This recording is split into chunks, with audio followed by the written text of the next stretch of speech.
Hello everyone, welcome to my channel. Students, today I have brought for you an MCQ exercise on active passive voice. तो मैं आपको exercise के जरिए आज active से passive या पैसिव से एक्टिव वॉइस में चेंज करने के तरीके बताऊंगा। तो आइए टॉपिक शुरू करने के पहले वीडियो को लाइक कर लें और यदि आपने अभी तक मेरे चैनल को सब्सक्राइब नहीं किया है तो उसे सब्सक्राइब कर लें और साथ साथ बेल आइकन को भी प्रेस कर लें ताकि आपको लेटेस्ट नोटिफिकेशंस मिलते रहें। Please watch the video till the end. तो आइए स्टूडेंट्स टॉपिक शुरू करते हैं। Question number 1, Mona ate 2 pieces of bread. आपका सेंटेंस 8 मेन वर्ब 2 यानी एक्टिव वॉइस में है, यानी इसे आपको पैसिव में चेंज करना है। एक्टिव से पैसिव में चेंज करने के लिए सबसे पहले आप पकड़ें सेंटेंस में ऑब्जेक्ट को। तो आपका ऑब्जेक्ट है 2 pieces ऑफ ब्रेड, उसे बना लें सब्जेक्ट। उसके बाद फिर क्रिया को पकड़ें। तो आपकी क्रिया है 8 वर्ब नंबर 2 यानी पास्ट इंडेफिनिट टेंस। तो आपका सब्जेक्ट हो जाएगा passive subject 2 pieces of bread और उसके साथ क्रिया होगी वाज या वर प्लस 8 का थर्ड फॉर्म ईटेन। सब्जेक्ट आपका 2 pieces प्लूरल है तो वर प्लस मेन वर्ब नंबर 3 होगा। आइए इन दोनों को देखिए किस ऑप्शन में आ रहा है। तो ऑप्शन नंबर ए पढ़ें। तो 2 pieces ऑफ ब्रेड सब्जेक्ट मेरा ठीक है, आर ईटेन बट ये प्रेजेंट इंडेफिनिट का वर्ब है जबकि हमें 8 पास्ट इंडेफिनिट का वर्ब वर ईटेन चाहिए। ऑप्शन नंबर बी को देखें तो bread was eaten in 2 pieces subject को ही स्प्लिट कर दिया गया है। 2 pieces ऑफ ब्रेड को ब्रेड इन 2 pieces स्प्लिट करके और बीच में वर्ब को इंसर्ट किया गया है। तो ऑप्शन नंबर बी भी सही आंसर नहीं होगा। ऑप्शन नंबर सी देखें 2 pieces of bread were eaten, subject आपका 2 pieces ऑफ ब्रेड करेक्ट है, वर ईटेन पैसिव वर्ब भी सही है, एजेंट मोना बाई के साथ है, यानी राइट आंसर आपका number C 2 pieces of bread were eaten by Mona. इसे मार्क कर लें। ऑप्शन डी को भी एग्जामिन कर लें। 2 pieces ऑफ ब्रेड वर यहां तक करेक्ट है लेकिन बीइंग ईटेन ये पास्ट कंटिन्यूअस का फॉर्म आ गया, so this is not correct. So right answer is option number C 2 pieces of bread were eaten by Mona. Now see question number 2, elephants are found in the forest of Africa, Burma and India. Subject आपका elephants और verb है are found, इसका मतलब ये voice passive में है तो हमें इसे चेंज करना है एक्टिव में।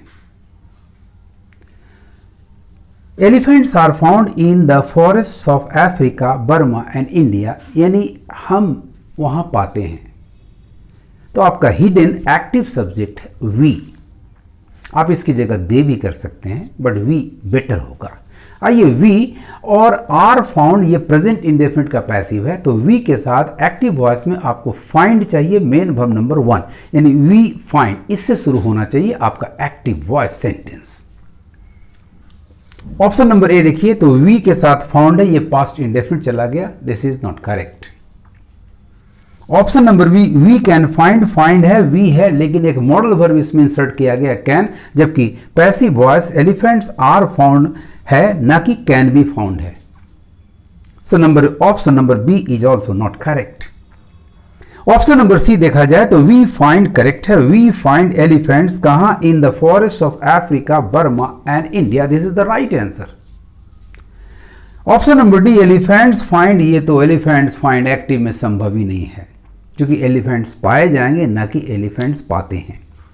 तो right answer is option number C, elephants are found in the forest of Africa, Burma and India, इसका एक्टिव होगा we find elephants in the forest of Africa, Burma and India. Now let us come to question number 3, someone is looking at you. आपका object है, preposition का object you. यदि preposition का object whom, which या what का जवाब दे तो उसका पैसिव हो सकता है, यानी पैसिव बनेगा। तो पैसिव सब्जेक्ट आपका यू होगा और प्रीपोजिशन अपनी जगह रह जाएगा, यानी पैसिव क्रिया के बाद। क्रिया आपकी है इज लुकिंग प्रेजेंट कंटिन्यूअस, यानी पैसिव में आपको चाहिए is, am, are, being plus main verb number 3। आइए इस तरह का ऑप्शन चुने। तो ऑप्शन नंबर ए को देखें, यू आर लुक्ड एट, ये प्रेजेंट इंडेफिनिट का पैसिव हुआ। नंबर बी देखें, you are being looked at by someone, tense का passive are being looked at correct है, लेकिन समवन इंडेफिनिट एजेंट है।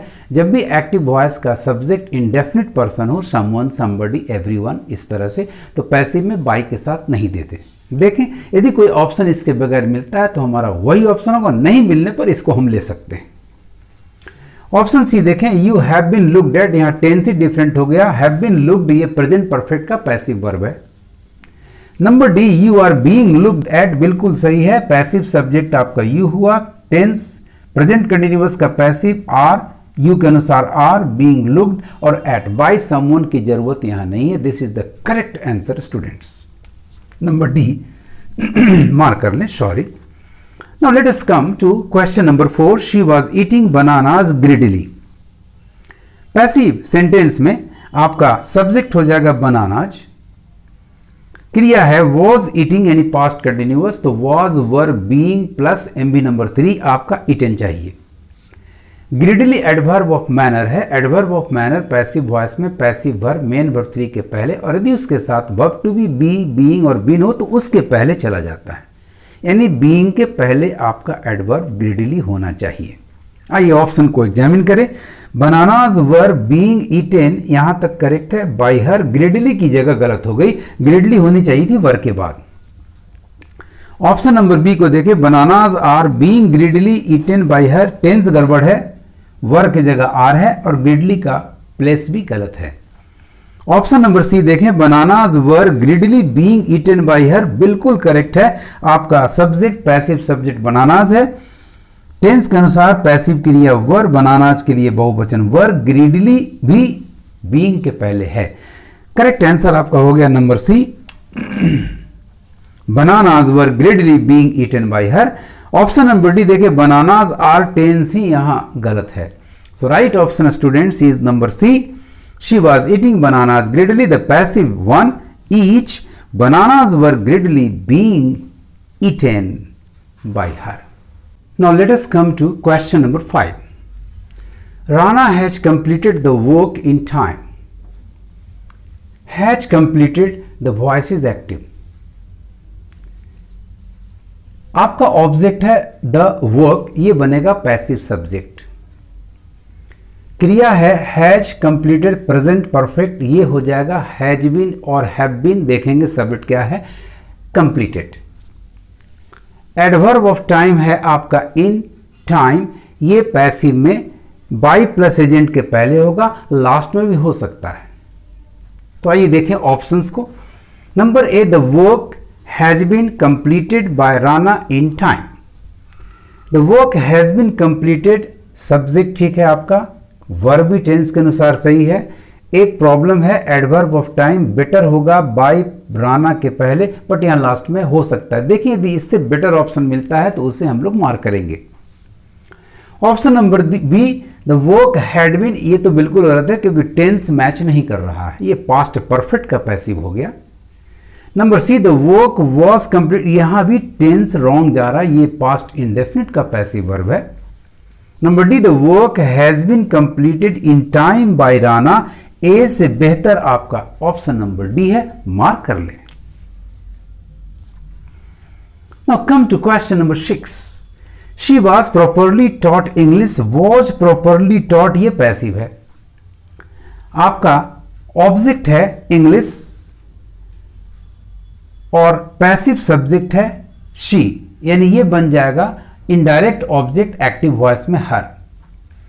इनडायरेक्ट ऑब्जेक्ट पहले लाते हैं और डायरेक्ट ऑब्जेक्ट बाद में रखते हैं। हम चाहें तो डायरेक्ट ऑब्जेक्ट के बाद प्रीपोजिशन टू लाकर इनडायरेक्ट ऑब्जेक्ट भी रख सकते हैं, but it doesn't matter.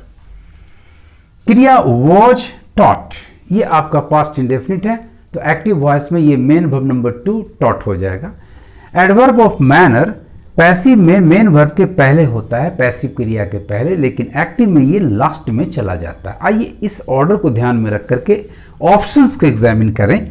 Number A, someone taught her English properly, taught correct है, her indirect object, English direct object, adverb of manner भी करेक्ट है, लेकिन समवन यहां एक प्रॉब्लम कर रहा है। भाई कोई भी व्यक्ति किसी को नहीं पढ़ाएगा, पढ़ाने वाला व्यक्ति टीचर होगा और वो उसका ही टीचर होगा, पर्टिकुलर टीचर होगा, यानी द टीचर होना चाहिए।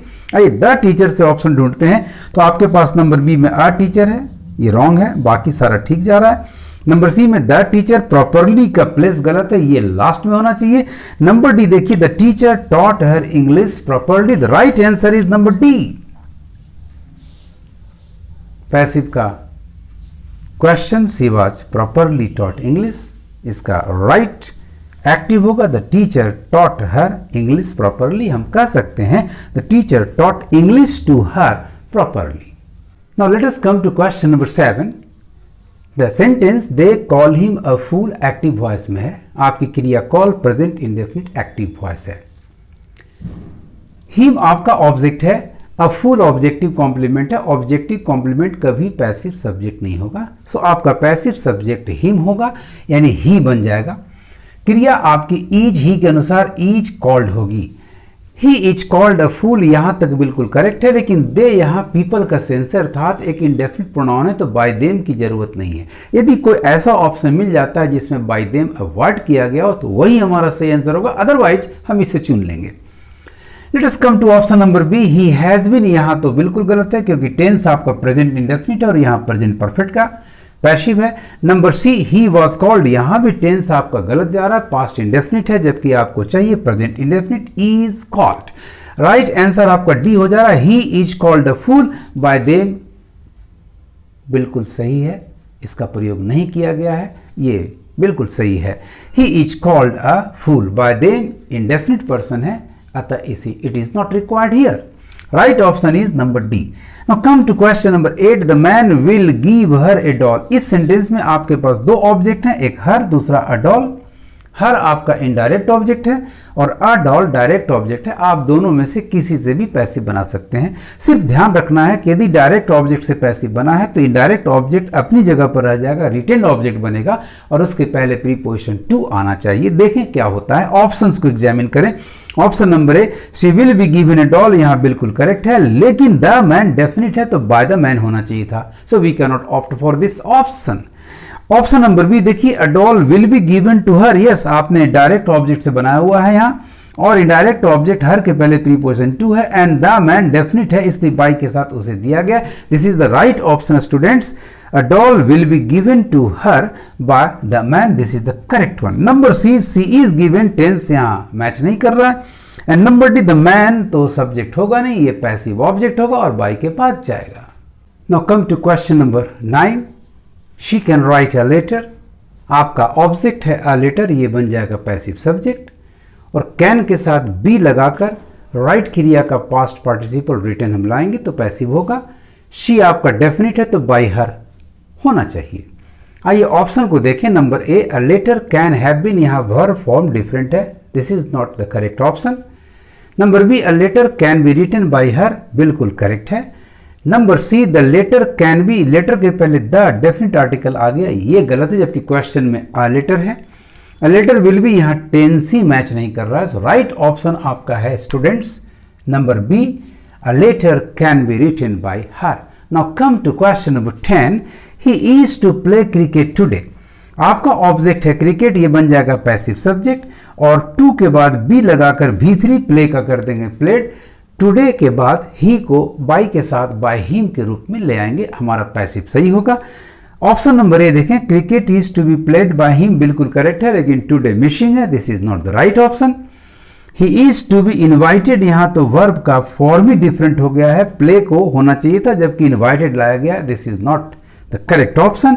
क्रिकेट इज बीइंग प्लेड, ये प्रेजेंट कंटिन्यूअस का वर्ब फॉर्म है, this is also not the correct answer.